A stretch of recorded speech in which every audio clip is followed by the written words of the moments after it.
അന്വേഷണമായിട്ട് സഹകരിക്കല്ല, ഞങ്ങളൊന്നും ചെയ്തിട്ടില്ല. അന്വേഷണമായിട്ട് സഹകരിക്കും. ഇങ്ങനത്തെ നമ്മൾ വിവരം അറിഞ്ഞിട്ടില്ല.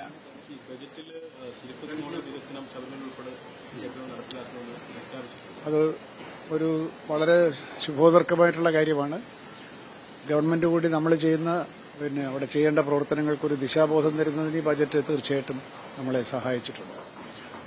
ശബരിമല വാസ്തവത്തിൽ ഇപ്പോൾ തന്നെ ഒരു ദേശീയ തീർത്ഥാടന കേന്ദ്രമാണ്. എന്നാൽ സൗകര്യങ്ങൾ ദേശീയ തലത്തിലില്ല. അത് വർദ്ധിപ്പിക്കാനുള്ള ശ്രമത്തിലാണ് നമ്മളൊക്കെ. അതിന്റെ കൂടെ ഇപ്പോൾ ഗവൺമെന്റ് കൂടി ഇങ്ങനെ പ്രഖ്യാപിക്കുകയാണെങ്കിൽ തീർച്ചയായിട്ടും നമുക്കതിലൊരു പുതിയൊരു പ്രചോദനം കിട്ടും. ഒരു പക്ഷേ പണവും കിട്ടുമായിരിക്കും. പണത്തെക്കാൾ കൂടുതൽ ഇതിന്റെ സാങ്കേതികമായിട്ടുള്ള അറിവുകൾ സഹായമാക്കിയാണ്. ഇപ്പോൾ ഇന്ന് തന്നെ ഞങ്ങളിവിടെ ഈ മീറ്റിംഗ് കൂടുന്നത് തന്നെ IT എനേബിൾഡ് ആയിട്ട് എങ്ങനെ നമുക്ക് ശബരിമലയിലെ തിരക്ക് നിയന്ത്രിക്കാം, ഈ വടം കെട്ടിയും ബാരിക്കേഡ് കെട്ടിയും അല്ലാതെ ശാസ്ത്രീയമായിട്ട് എങ്ങനെ ആർട്ടിഫിഷ്യൽ ഇന്റലിജൻസ് ഉപയോഗിച്ച് ചെയ്യാമെന്നുള്ള ഒരു അന്വേഷണത്തിനാണ് ഇന്ന് കുറച്ച് വിദഗ്ധന്മാരുടെ ഒരു സമ്മേളനം നമ്മളിവിടെ വിളിച്ചിരിക്കുന്നത്. അത് വാസ്തവത്തിൽ അത് ടൂറിസം വകുപ്പുമായിട്ട് സാംസ്കാരിക വകുപ്പുമായിട്ടും ചേർന്ന് ചെയ്യേണ്ടതാണ്. നമ്മൾ നേരത്തെ ഒന്ന് ആലോചിച്ചിരുന്നു. കാരണം തിരുവിതാംകൂർ ദേവസ്വം ബോർഡിന്റെ കീഴിൽ തന്നെ ഒരുപാട് ചരിത്ര പ്രാധാന്യമുള്ള ക്ഷേത്രങ്ങളുണ്ട്. ഇപ്പോൾ ഉദാഹരണത്തിന് അമ്പലപ്പുഴ, ഞങ്ങളതൊരു പ്രോജക്റ്റ് ചെയ്യണമെന്നിങ്ങനെ ആലോചിച്ച് വെച്ചിട്ടേ ഉള്ളൂ. അമ്പലപ്പുഴ എന്ന് പറയുന്നത് ശരിക്കും പറഞ്ഞാൽ അമ്പലപ്പുഴ രാജാക്കന്മാരുടെ ചെമ്പകശ്ശേരി രാജകുടുംബത്തിന്റെ ആസ്ഥാനമാണ് ആ ക്ഷേത്രത്തിന് ചുറ്റുമുള്ള കോവിലകമെല്ലാം. പക്ഷെ അതൊക്കെ ഇപ്പം നശിച്ചു തുടങ്ങിയെന്ന് പറയാൻ നശിച്ചിട്ടില്ല പൂർണ്ണമായിട്ട്. അതൊക്കെ വളരെ ഒരു ഹെറിറ്റേജ് വാല്യൂ ഉള്ളതാണ്. ഇപ്പോൾ പത്മനാഭപുരം പാലസ് എങ്ങനെയാണോ തിരുവിതാംകൂർ രാജവംശത്തിന്റെ ചരിത്രവുമായി ബന്ധപ്പെട്ട് കിടക്കുന്ന, അതുപോലെ തന്നെ അമ്പലപ്പുഴയുടെ ചരിത്രവും പിന്നീട് തിരുവിതാംകൂർ. അപ്പോൾ ഇത്തരത്തിലുള്ള ഒരു വലിയൊരു പ്രോജക്റ്റ്, ഒരു ഹെറിറ്റേജ് പ്രോജക്റ്റിനെ പറ്റി ഇപ്പോൾ തന്നെ തിരുവിതാംകൂർ ദേവസ്വം ബോർഡ് ചിന്തിക്കുന്നുണ്ട്. ചിന്തിക്കുന്നത് നല്ലതാണ്. നമുക്ക് ഒരുമിച്ച് പ്രവർത്തിച്ചാൽ ഒരുപാട് കാര്യങ്ങൾ ചെയ്യാൻ സാധിക്കും. മറ്റേ കാര്യങ്ങളൊന്നും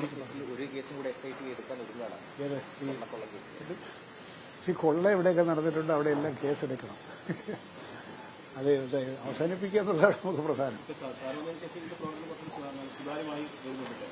ഇനിയിപ്പോൾ നമ്മളിപ്പോൾ ശബരിമലയിലേക്ക് പൂർണ്ണമായിട്ട് കടക്കുന്നുള്ള മുന്നൊരുക്കങ്ങളാണിപ്പോൾ.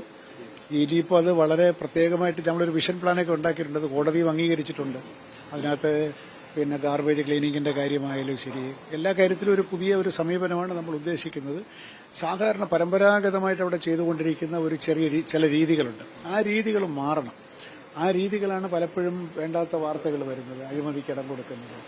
വലിയൊരു ഡിജിറ്റൈസേഷൻ പ്രോഗ്രാമിന് ഞങ്ങൾ ആരംഭിച്ചിട്ടുണ്ട്. ശബരിമലയിലെ എല്ലാ പണമിടപാടുകളും വഴിപാടിടപാടുകളും എല്ലാം ഡിജിറ്റൽ പ്ലാറ്റ്ഫോമിലൂടെ നടക്കൂ. റൂം ബുക്കിംഗ് ഡിജിറ്റൽ പ്ലാറ്റ്ഫോമിലൂടെ നടക്കൂ.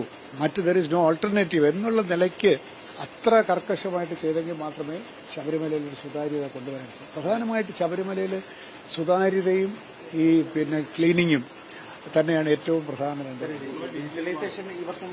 ഈ വർഷം ശബരിമലയിലെ തീർത്ഥാടനത്തിൽ ഈ ഡിജിറ്റൈസേഷന്റെ എഫക്റ്റ് ഉണ്ടാകും ഈ സീസൺ തൊട്ട്. കാരണം ഒരു സീസൺ വിട്ടുപോയ പിന്നെ ഒരു വർഷമാണല്ലോ കൈവിട്ടു പോകുന്നത്. അതുകൊണ്ട് ഈ വർഷം തന്നെ പൂർണ്ണമായില്ലെങ്കിൽ പോലും പൂർണ്ണമാവണം എന്നാണ് ഞാൻ പറഞ്ഞിരിക്കുന്നത്. എല്ലാ ഓപ്പറേഷനിലും ഈ ടെക്നിക്കൽ ആളുകൾ പറയുന്നത് നമ്മുടെ ആവശ്യങ്ങൾ ക്രോഡീകരിക്കലാണ് ഏറ്റവും പ്രധാനം.